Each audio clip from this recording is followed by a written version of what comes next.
बिस्मिल्लाहिर्रहमानिर्रहीम। अस्सलामुअलैकुम वरहमतुल्लाहि वबरकातुहू। दोस्तों, आप बहुत खुशनसीब हैं अगर सफ़र के दौरान आपको उल्टी, मतली, नौज़िया या वोमिटिंग नहीं होती। दुनिया में बहुत ऐसे लोग हैं जो सफ़र करते हैं तो उनको उल्टी होती है, मतली होती है, नौज़िया होता है और उनको वोमिटिंग हो जाती है। इसको बोलते हैं मोशन सिकनेस और ये बहुत परेशान कुन होती है। जब भी आप सफ़र पर जाते हैं तो ये अगर आपको प्रॉब्लम होती है तो ये वीडियो आपके लिए है। मैं आपको मुकम्मल इसका हल बताऊंगा, इसका पूरा इलाज बताऊंगा, एहतियातें क्या हैं, किस तरह आप इससे बच सकते हैं। तो इंशाल्लाह इस वीडियो में सबसे पहले मेरी रिक्वेस्ट है कि आप मेरी वीडियो को लाइक कर दें और मेरा चैनल सब्सक्राइब कर दें और बेल आइकॉन को प्रेस कर दें ताकि आपको नोटिफिकेशन मिलता रहे, मेरी वीडियो मिलती रहे। 15 साल से छोटे बच्चों को ज़्यादातर होता है और ये ख़वातीन में ज़्यादा होता है। मर्दों में होता है लेकिन कम होता है। ऐसे लोग जब बस में सफ़र करते हैं, कार में सफ़र करते हैं, ट्रेन में या एरोप्लेन में सफ़र करते हैं तो सफ़र के दौरान क्या होता है, इनके साथ ये प्रॉब्लम होती है। मैं आपको इसकी वजह बता देता हूँ ये होता क्यों है। ये फिज़ियोलॉजिकल होता है। जो हमारे जिस्म का एक सिस्टम है, उस सिस्टम के तहत वो सिस्टम जब डिस्टर्ब होता है तो उसकी वजह से ये होता है। क्या होता है, जब हम सफ़र कर रहे होते हैं तो हमारी आंखें देख रही होती हैं बाहर की तरफ। तो हम अगर ट्रैवल कर रहे हैं तो तेज़ी से सारी चीज़ें पीछे जा रही होती हैं और हमारा कान और हमारा दिमाग ये सारी चीज़ें फील करके सोचता है कि हम जो है वो मूवमेंट कर रहे हैं, हालांकि हम मूवमेंट नहीं कर रहे होते हैं। हमारी आंखें देख रही होती हैं कि चीज़ें मूवमेंट कर रही हैं, गाड़ी मूवमेंट कर रही है, लेकिन हम अपनी जगह पर बैठे हैं। तो हमारा जो कान में मिडल ईयर है, कान का एक हिस्सा है वो, और दिमाग का एक हिस्सा हमारा बैलेंस मेंटेन करता है।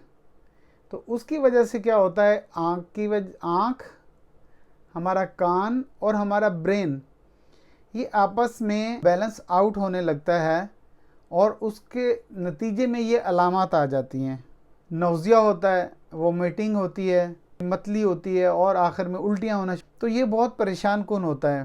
जो मेन अलामत आ जाती हैं, इंसान इरिटेबल हो जाता है, पसीना ज़्यादा आ जाता है, मुंह में सलाइवा ज़्यादा आने लग जाता है, जैसे कि थूक ज़्यादा आना लग जाता है और मतली होने शुरू हो जाती है, हेडेक होना शुरू हो जाता है, डिजीनेस है और पेल स्किन हो जाती है और आखिर में उल्टियाँ शुरू हो जाती हैं। ये अलामत प्रेगनेंसी में भी होता है, पूरे हार्मोन चेंज हो होते हैं तो प्रेगनेंसी में भी ऐसा होता है। अच्छा, ऐसे लोगों को जब वो झूले में बैठते हैं तो झूले के दौरान भी उनको ये होता है। जब एरोप्लेन लैंडिंग या टेक ऑफ कर रहा था उस दौरान भी इनको ये प्रॉब्लम होती है। तो अब इस प्रॉब्लम का सॉल्यूशन क्या है, मैं दवाई भी बताऊंगा कि इसकी आखिर में दवाई कौन सी खानी चाहिए इंशाल्लाह ताला। जब भी आप सफ़र करें, सफ़र के दौरान और सफ़र से पहले बहुत कम खाएं, लाइट डाइट लें। आपको नौज़िया मतली जब होगा तो वोमिटिंग कम होगी, नंबर 1। नंबर 2 क्या करना है, आपको कोई भी चीज़ जैसे फंटा है, कोई टॉफ़ी है, उससे भी बेहतर हो जाता है। तो अपने साथ कोई इस तरह की टॉफ़ी रखनी है जिससे आपका मुंह का जायका बेहतर रहता है। दूसरा क्या करना है कि आप फ्रंट सीट पे बैठना है। जब फ्रंट सीट पे आप देखेंगे और ब्रेन को भी सिग्नल जाएगा कि आप मूवमेंट नहीं कर रहे, आप खिड़की साइड पे बैठें और फ्रेश एयर आने दें।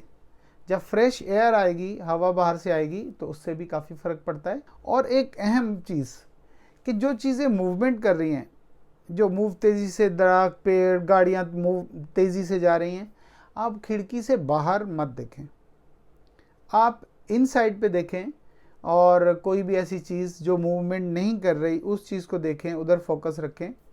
या तो आप लेट जाएं या तो हेड डाउन कर दें, आप आंखें बंद करें, सोने की कोशिश करें। इस तरह से अगर बच्चे भी हैं तो उनको भी बातों में लगा के रखें, वो बाहर कम से कम देखें तो उनको मोशन सिकनेस कम होगी। शीशा नीचे कर दें, फ्रेश एयर को आप आने दें, पानी पिएं ज़्यादा। कोई अगर आपको जूस पसंद है तो एक 2 सिप वो लेते रहें। पूरी दुनिया में ये मसला है, सिर्फ ये आपके साथ मसला नहीं है। तो आप ट्रैवल कर सकते हैं। मेडिसिन में आपको बता देता हूँ, जब आप सफ़र करने लगें तो उससे आधा घंटा पहले एक टैबलेट आती है प्रोमेथाज़ीन प्रोमेथाजीन एक टैबलेट खा लेंगे तो उससे थोड़ा सा आपको हल्की सी नींद आती है, सुकून महसूस होता है। तो अगर वो आधा घंटा पहले ट्रैवलिंग से ले लेंगे आप, तो आपका सफ़र बिल्कुल फर्स्ट क्लास गुजरेगा और उससे नींद आती है तो आप सो भी जाएंगे।